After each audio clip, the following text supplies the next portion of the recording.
The Miami Dolphins finished the 2023 regular season with an 11-6 record and made the playoffs for the second consecutive year. Miami lost in the wildcard round of the playoffs to the Chiefs with a score of 26-7 in one of the coldest games in NFL history. Now that we've had most of the offseason to digest this, along with moves Miami made in free agency, and of course the NFL draft, it's time to sit back and look at where Miami is and discuss their situation, and realistically what they can do moving forward. This franchise's last playoff win was over the Peyton Manning-led Colts back in the year 2000 when they were coached by Jim Mora, so needless to say, it's been a rough quarter century for fans in South Florida. They've had some incredibly high highs over the last 2 years, like with the addition of Tyreek Hill, who's only started his Dolphins career off with back-to-back 1,700-yard seasons, becoming the first player in NFL history to do so, by the way. But there's also been some incredibly low lows, like how Miami's 2023 season ended with 3 straight losses between the regular season and postseason at the hands of the Ravens, Bills, and Chiefs. So what can they actually do in an impossible situation? Well, we're going to try and break it down in today's video. Now let's begin.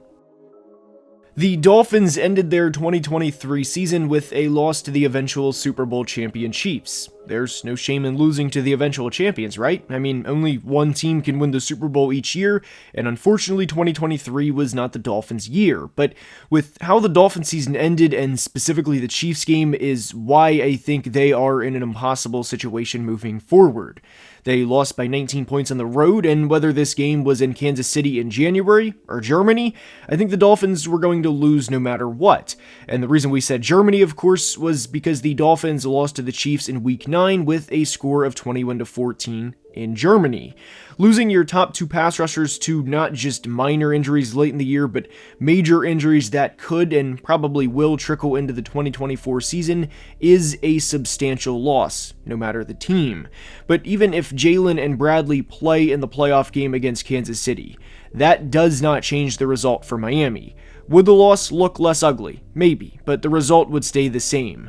Those two would not change the Dolphins having just 264 yards of total offense and being outgained by 135 yards by Kansas City. They would not change Kansas City having 25 first downs to Miami's 13. I mean, maybe Kansas City gets a few less yards here and there, but the result would stay the same for Miami. It is incredibly easy to fixate on one loss, but what needs to be remembered is Miami started the year 9-3 and had some dominating wins during the first 12 weeks of the year. The most notable win, of course, was the 70-point game against Denver, but they also killed some other teams like the Panthers, Jets, and Commanders. And that was kind of the story with the Dolphins in 2023. Kill the bad teams and lose to the good teams. The average margin of victory for Miami between teams that had a top 10 pick in 2023 was 19.7 points, excluding the Titans game, of course, in which Miami actually lost by a score of 28-27. At home. Now, the Titans game can, in a lot of ways, summarize how the Dolphins' 23 season ended. Miami was up 2 touchdowns with 3 minutes to play and ended up losing by a single point.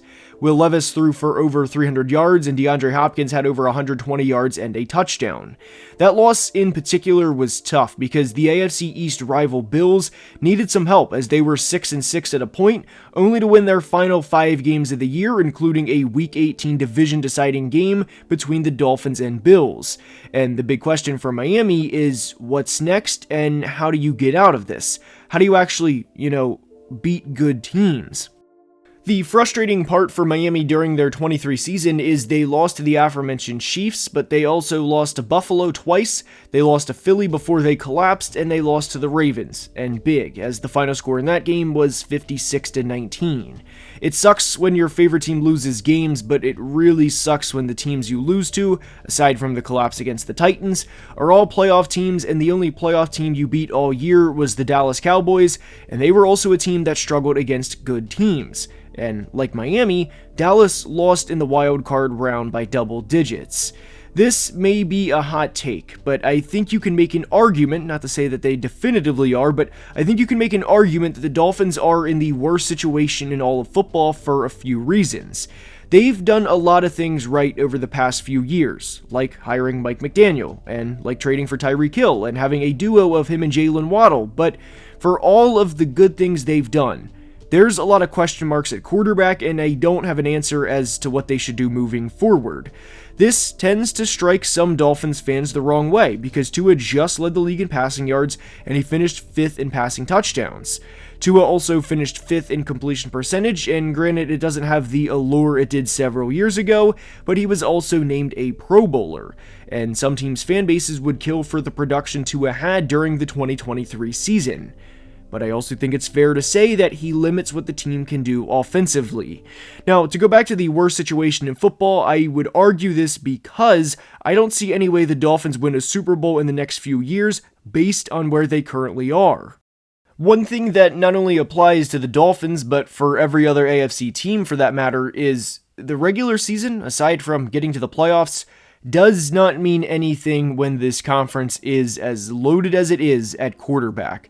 There is a real possibility the Dolphins win the AFC East this year, and I think there's a real possibility they win 11 games and maybe even 12. I know that seems like a lot, especially for Miami, but let's take a quick look at their road games in 2024.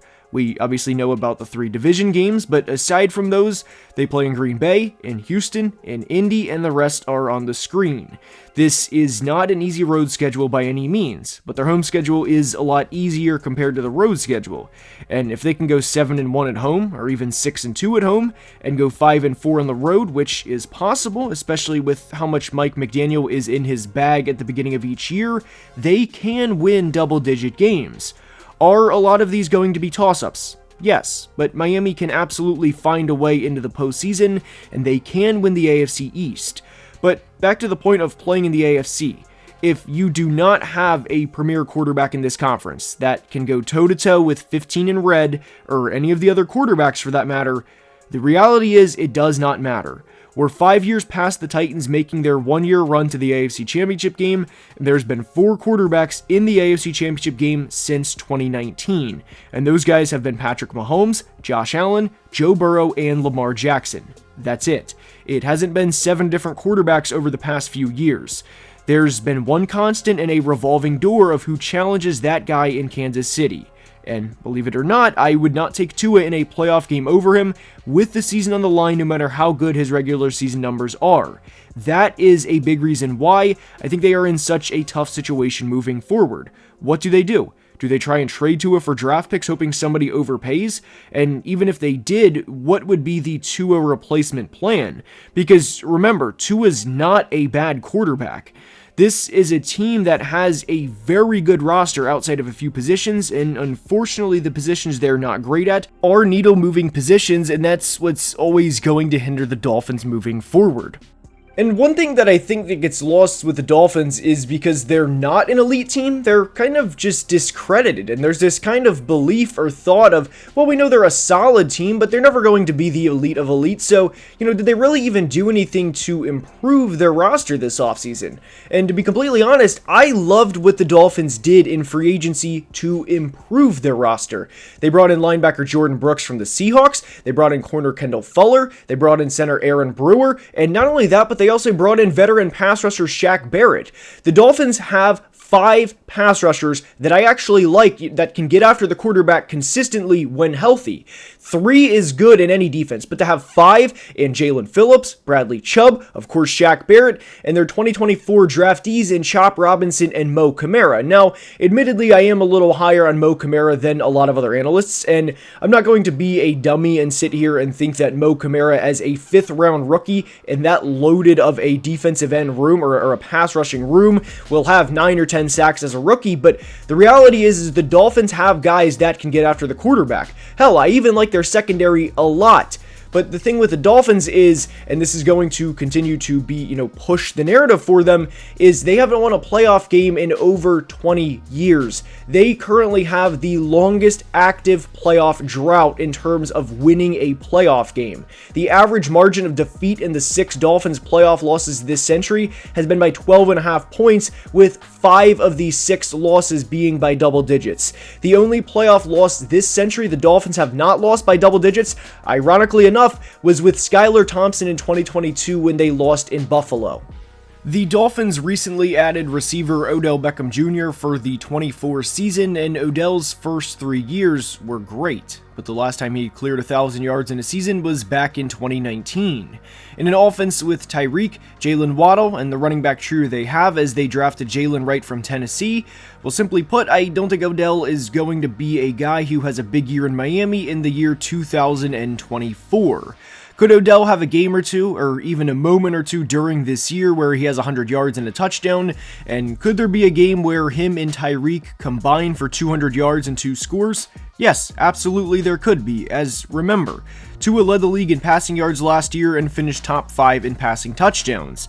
But if you think Odell is going to move the needle and bring this team from a wildcard exit to a team competing in the AFC Championship game, then we disagree on who he currently is as a player. Now, what I think will happen at least at the start of the 2024 season is Mike McDaniel, who I love as an offensive play caller by the way and have the utmost respect for, will add a new wrinkle like he did last year and have the Dolphins clicking on all cylinders right out of the gate.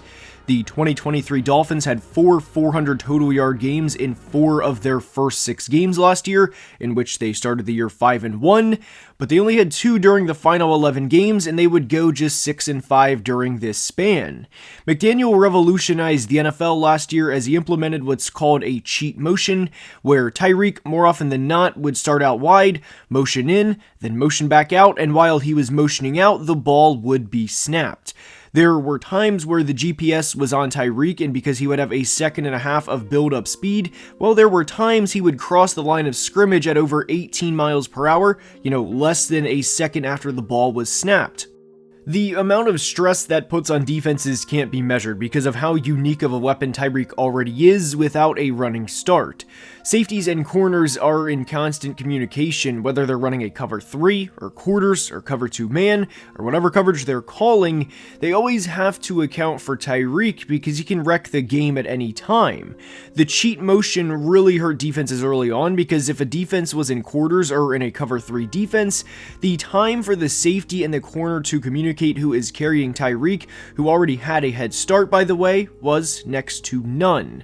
The reason we bring up the cheat motion is because Mike McDaniel is probably crafting something right now that will take the league by storm again at the beginning of 2024.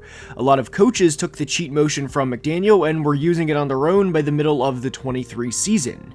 Offenses have a big advantage at the beginning of a season because they've been practicing plays for months and there is no tape on them as to what their tendencies are, what they'll call in a specific down and distance, and who their go-to guy is in a specific situation. You can obviously make an educated guess that a team like the Vikings will go to Justin Jefferson when it comes hell or high water, but for a team like Miami, you never know because they have so many weapons, whether it's their receivers or backs that include Raheem Mostert, Devon Achane, or now Jalen Wright. How all of this comes full circle is the Dolphins will probably start the 2024 season with a bang. They'll probably start the year off with a few 35 or 40 point performances, but when you give NFL defensive coordinators time to pick up what you're doing and to be able to game plan around what you're doing, like Steve Spagnuolo did twice last year, well, you'll see what happens when good teams have time to prepare.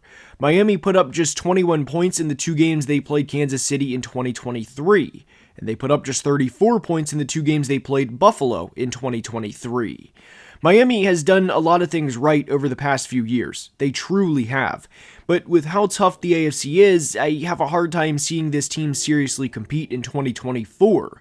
I have no doubt there will be games where they look like they can compete with anybody. But do I think the Dolphins are going to win the Super Bowl with the roster they currently have, even if they have a completely injury-free season? No, I don't, and I really think they're in the win 9 to 12 games per year area with seemingly no way out, and that's why I think they're in an impossible situation moving forward. I hope you enjoyed, and if you did, please like and subscribe, as only about 40% of people watching are subscribed, and it helps the channel tremendously. Also, please check out the Football Analysis podcast, the link is in the bio, and I will see you next time. Love you guys.